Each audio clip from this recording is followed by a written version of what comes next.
नगर निगम चुनाव यहाँ हम जीतेंगे। हमने अभी पूरा ग्राउंड वर्क किया है, कमेटियाँ बनाई गई है और यहाँ के गुड़गांव जिले के सारे नेताओं को उसमें समायोजित किया है। सबको साथ लेकर हमने ये लड़ाई लड़नी है और सबको साथ लेकर ही मैं समझता हूँ कि हम ये गढ़ जीत सकते हैं। जिस साइबर सिटी के अंदर बैठे हैं हम लोग, ये गंदगी के ढेर पे चल रही है। मैं कई वार्डों में विजिट करके आया, हर जगह गंदगी फैली पड़ी है, सड़कें टूटी पड़ी हैं, पानी का भराव हो रखा है, नालियों में पानी इस तरह से बह रहा है जैसे कई नहर के बराबर से गुजर रहे हैं। तो मेरा ये कहना है कि जितना सुंदर इसका नाम है साइबर सिटी, उतना सुंदर शहर भी होना चाहिए। आने वाले जल्दी समय में एक संगठन भी बनेगा। एक अच्छी पहलवाद, एक शुरुआत हुई है और इस शुरुआत को हम संगठन के रूप में देखते हैं। मैं सोचा आने वाले टाइम में वो संगठन के रूप में हम इसको देखेंगे। निश्चित तौर पर डायरेक्टर एआईसीसी मॉनिटरिंग कर रही है, लेकिन इन सभी लोगों को साथ लेके काम कर रही है। प्रदेश के सारे नेता उसमें जोड़े गए हैं। सेकंड लाइनर नेताओं को जोड़ा गया है, थर्ड लाइनर नेताओं को जोड़ा गया है।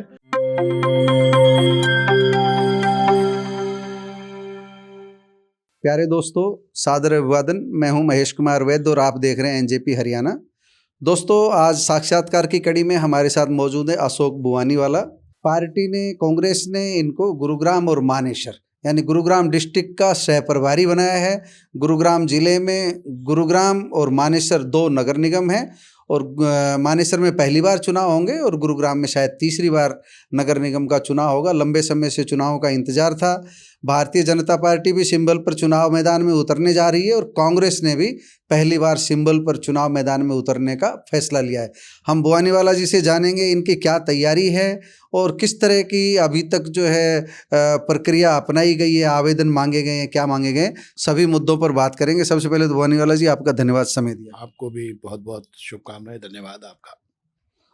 कांग्रेस बैकफुट पे लड़ाई लड़ रही है, फ्रंट फुट पे? सीधा सवाल है।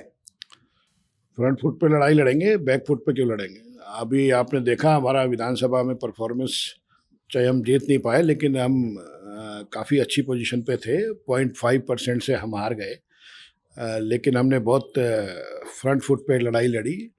वो इन फाइटिंग जो पार्टी में रही, इस बार नगर निगम चुनाव को लेकर के क्या स्थिति है?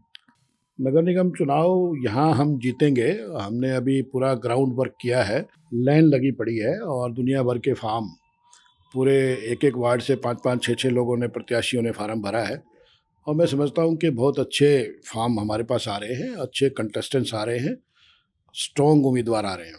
आप सह प्रभारी हैं। पूरी चुनाव प्रक्रिया कांग्रेस किस तरह से आवेदन मांग रही है, क्या समय सीमा निर्धारित की और कब तक जो है आवेदन अंतिम रूप से दिए जा सकते हैं? और मेयर पद विशेष रूप से BC1 के लिए यहाँ आरक्षित है और मानेसर में ओपन है, तो क्या स्थिति है दोनों नगर निगमों में अभी तक की?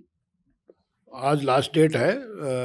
प्रदेश कार्यालय ने और ऑल इंडिया कांग्रेस कमेटी ने हमारे को ये जिम्मेदारी दी।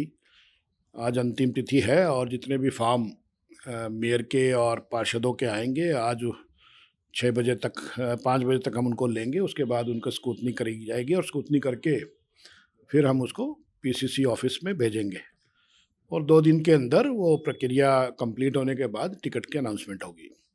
अभी तक जो हम तैयारियों को लेकर के बात करें तो जैसे चुनाव घोषणा पत्र तैयार करना, मैनिफेस्टो कमेटी है, प्रचार कमेटी है, आपके यहाँ से राज बब्बर पहले चुनाव लड़े, उससे पहले कैप्टन अजय सिंह यादव चुनाव लड़े, उन दोनों की क्या पोजीशन है, कैसे आपने तालमेल किया और अब तक क्या क्या, आपके प्रभारी भी आए होंगे, दूसरे नेता भी आए होंगे, अब तक गुड़गांव नगर निगम को, गुरुग्राम नगर निगम को और मानेसर नगर निगम को लेकर के जो अभी तक का जो प्रयास किया है पार्टी के स्तर पे, वो थोड़ा सा हम जानना चाहेंगे।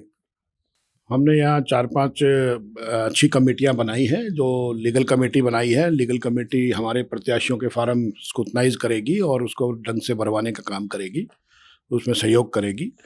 हमने मैनिफेस्टो कमेटी बनाई है, उसके बाद हमने एक कंपेनिंग कमेटी बनाई है और उसके बाद हमने एक मीडिया और सोशल मीडिया को हैंडलिंग करने के लिए कमेटी बनाई है। इस तरह से कमेटियाँ बनाई गई है और यहाँ के गुड़गांव जिले के सारे नेताओं को उसमें समायोजित किया है।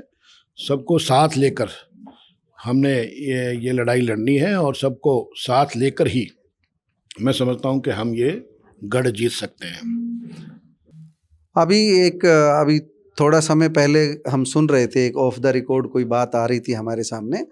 अभी जैसे विधानसभा चुनाव में एक बात सामने आई थी कि कुमारी शैलजा नाराज हो गई, भूपेंद्र सिंह हुड्डा फ्रंट फुट पे बैटिंग कर रहे थे, लेकिन वो लास्ट टाइम में कांग्रेस ने हाथ में आती आती सत्ता गंवा दी। इस तरह के बयान आए कि नौकरियों के बयान आए जो।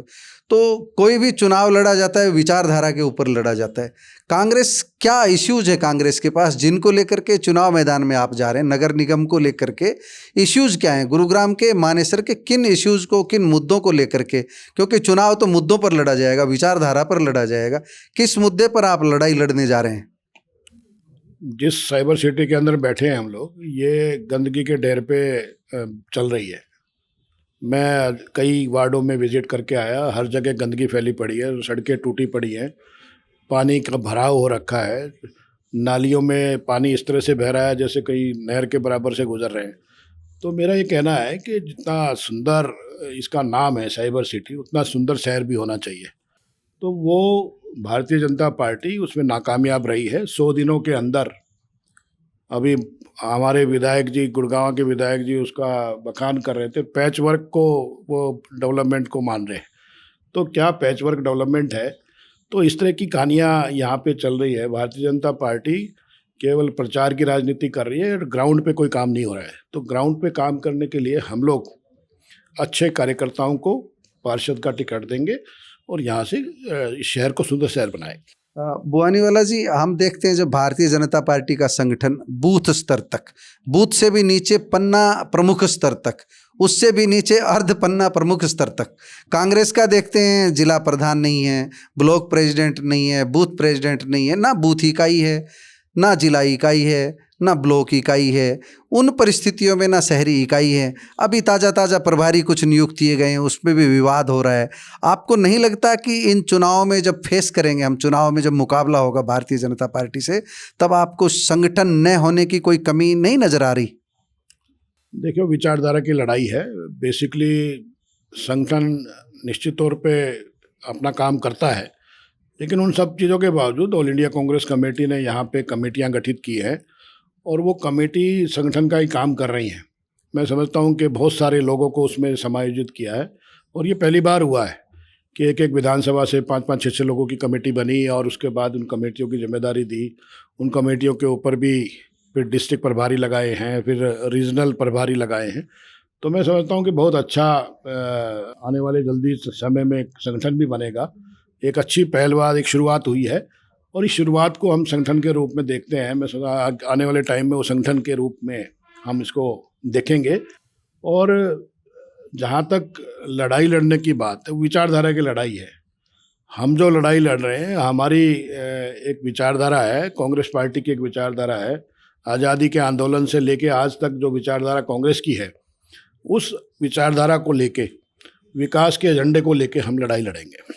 अब हम समापन की ओर बढ़ते हैं। हमारा एक जिज्ञासा आपने ही जगा दी कि एआईसीसी की ओर से जो है यहाँ पर जो है एक टीम गठित की गई है, कमेटी बनाई गई है। प्रदेश इकाई की क्या भूमिका है? मुझे लगता है कि एआईसीसी डायरेक्ट इस चुनाव को देख रही है, तो प्रदेश इकाई की उदयभान, भूपेंद्र सिंह हुड्डा टीम है, कैप्टन अजय सिंह, राज बब्बर वगैरह की, हरियाणा की टीम की मैं बात कर रहा हूँ, कुमारी शैलजा है, इन सब की क्या भूमिका है? एआईसीसी डायरेक्ट मॉनिटरिंग कर रही है इस चुनाव को? निश्चित तौर पर डायरेक्ट एआईसीसी मॉनिटरिंग कर रही है, लेकिन इन सभी लोगों को साथ लेके काम कर रही है। प्रदेश के सारे नेता उसमें जोड़े गए हैं। सेकंड लाइनर नेताओं को जोड़ा गया है, थर्ड लाइनर नेताओं को जोड़ा गया है। एक प्रयास किया गया है कि ताकि सभी लोगों को मान मिले, सम्मान मिले और नगर निगम का चुनाव अच्छा चुनाव लड़े और ताकि हम रिजल्ट ओरिएंटेड काम कर सकें। धन्यवाद सर।